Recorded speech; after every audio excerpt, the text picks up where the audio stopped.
Assalamualaikum warahmatullahi wabarakatuh.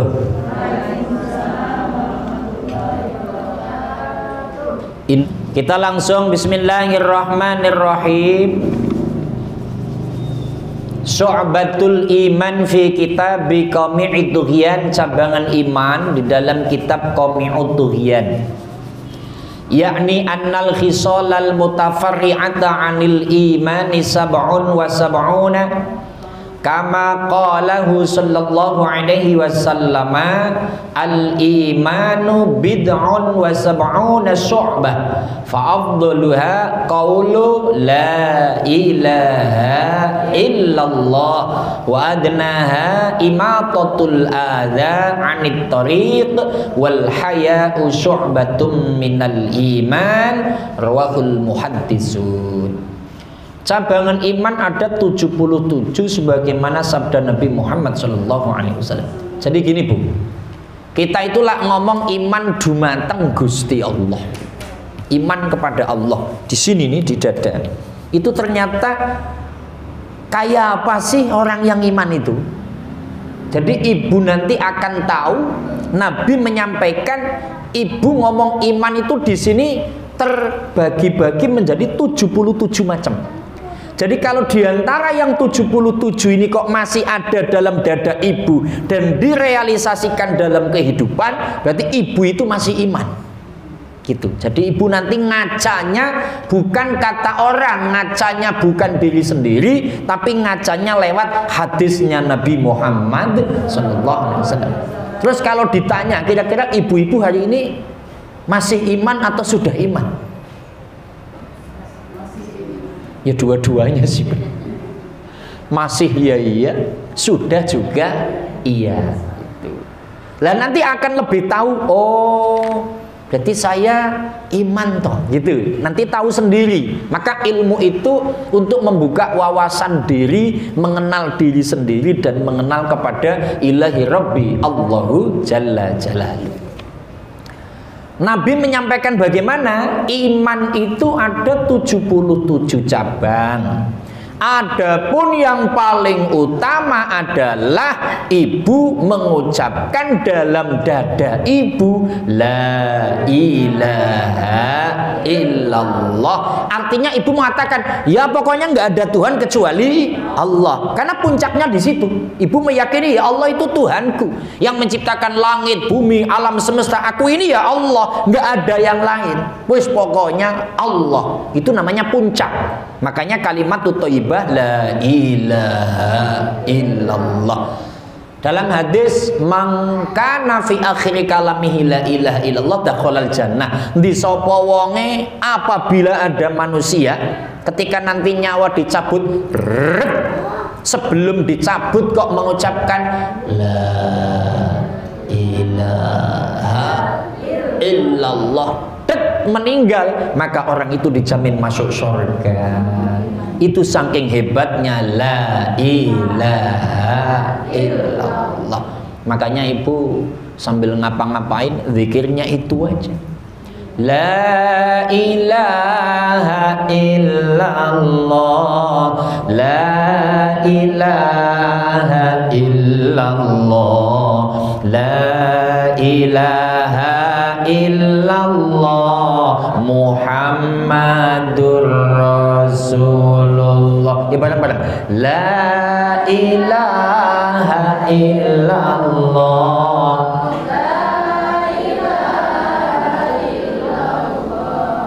la ilaha illallah Muhammadur Rasulullah, la ilaha illallah, la ilaha illallah, la ilaha illallah Muhammadur Rasulullah.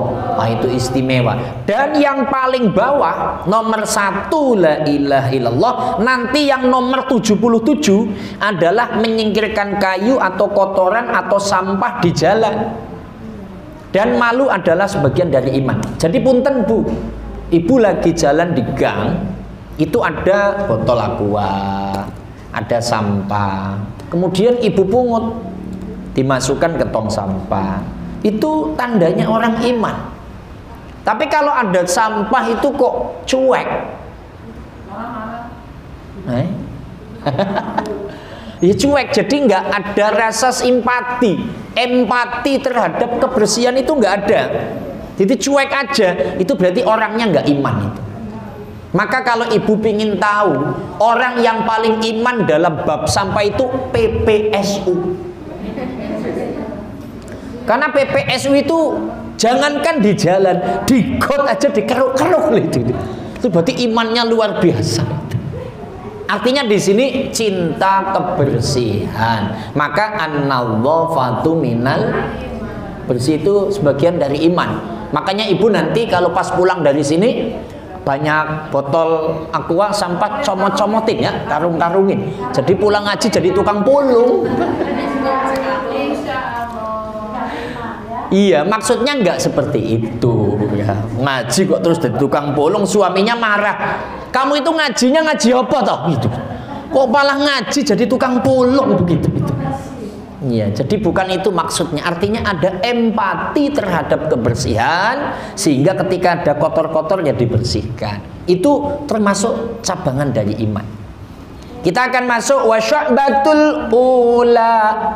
Al-imanu bi annallaha wahidun la syarika lahu fardun la misla lahu somadun la budda lahu azaliyun qaimun abadiyun daimun la awwala li wujudih wa la akhira li abadiyatih qayyumun la yufnihil abad wala yughayyiruhul amadu bal huwal awwalu wal akhiru wad dhahiru wal batinu munazzahun anil jismiyati laisa kamislihi syai'un. Ini lagi menjelaskan tentang keesaan Allah. Cabangan iman yang pertama adalah iman dengan sesungguhnya Allah itu adalah satu. Tiada yang menyekutukannya, sendirian tiada yang menyamai, semua tergantung secara pasti kepadanya, berdiri dengan sendirinya sejak zaman azali yang abadi. Jadi Allah itu ya maha satu, nggak ada duanya. Allah maha tunggal, qul huwallahu ahad. Allah itu ada. Ini saya ulangi kata-kata ini. Adanya Allah tidak didahului oleh tidak adanya, dan tidak adanya Allah tidak diakhiri oleh tidak adanya. Paham apa ora iki? Ini ibu-ibu yang diem ngantuk apa paham gitu? Allah itu ada, dan adanya tidak akan tidak ada, dan adanya tidak dua tidak adanya. Saya contohkan, adanya ibu-ibu, adanya kita di masjid ini didahului oleh tidak adanya. Tadi sebelum jam 12 ini kan nggak ada. Nanti jam 2.30, jam 14.30 ini akan diakhiri oleh tidak ada. Tapi kalau Allah ada, jangan pernah tanya sebelum ada Allah ada apa. Nggak boleh. Nanti akhir-akhirnya kalau Allah sudah nggak ada, itu ada apa? Itu nggak boleh. Jadi Allah ya ada. Makanya kalau sholawatan yang zaman dulu gimana Bu? Yang sifat 20, wujud kita baqa mukhalafatulil qiyamuhu binafsihi wahdaniyat qudrat iradat ilmu hayat sama basor kalam qadiran muridan aliman hayyan sami'an basiran mu. Allah itu maha bisa. Maka di sini tulisannya Allah satu, tiada yang menyekutukannya, nggak ada yang sama. Makanya kalau ada yang mengatakan ada Tuhan Lata, ada Tuhan Uzza, nggak ada. Maka Nabi mengatakan qul huwallahu ahad, Allahus samad. Sendirian, tiada yang menyamai, semua tergantung secara pasti kepadanya. Allahus samad, apa-apa tergantung kepada Allah. Kita bisa nafas bagaimana Allah, kita bisa minum bagaimana Allah. Cuman kalau pas minum itu urusan kita. Contoh nih, saya mau minum haus. Bu, minum bu, minum. Kalau yang pas begini ini bukan urusan Allah ini. Ini harus urusan sendiri. Dia minum. Bismillahirrahmanirrahim. Maaf Bu RW lagi puasa. Napa-napa kersa. Udah habis gorengan napa-napa kersa. Iya. Artinya secara hakikat Allahu Samad. Apa-apa ya Allah. Bisa minum Allah, menghilangkan haus Allah, itu di dalam hati. Bisa jalan Allah, gitu. Bisa masak, yang membisakan adalah Allah. Tapi kalau bicara ikhtiar, bicara syariat, itu kita harus turun tangan. Contoh minum ya harus ngambil minum. Lah kalau nunggu, yang minumin ya Allah, mati. Sama nanti kalau ada orang yang mengatakan sholat itu kan eling dumateng Gusti Allah, sholat kan ingat kepada Allah, berarti kalau sudah ingat nggak usah sholat.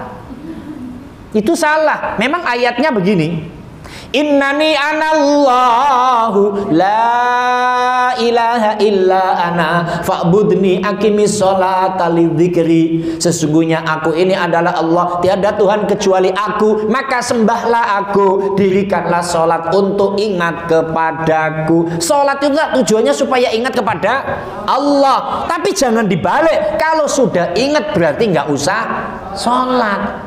Orangnya lagi baca Allah, Allah gitu kan, ingat Allah. Bang sholat, aku udah ingat Allah, nggak sholat nggak apa-apa, nggak bisa. Sama, Anda haus, Anda lapar, diinget-inget aja.